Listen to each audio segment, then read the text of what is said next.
Design, we need to choose extreme codes, and as you can see right here, you need to enter your login details, okay? And after that, you need to click Add a playlist, and you will be done. Okay, if you need anything, just send me a message looking you get, and for more information, click the link in the description and in the first comments. That's what we're going to see. See, in the next part of this video, we're going to take out a subscription. We're going to receive it by email, and then we'll install together. Here, come on, friends. Stay connected. Don't leave immediately to advise you to choose your IPV operator. You really need to invest in quality.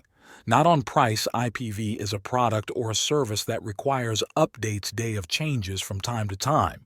So you have to have an operator who is seriously responsive and above all who has support, which responds quickly and efficiently on the internet. You will find subscriptions from €30, but I do not recommend it. Will really be a waste of money.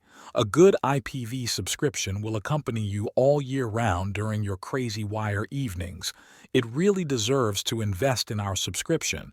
And at the same time, the interface starting the IPTV Smarter application, 3 sections in front of you, is live TV and VOD films and series.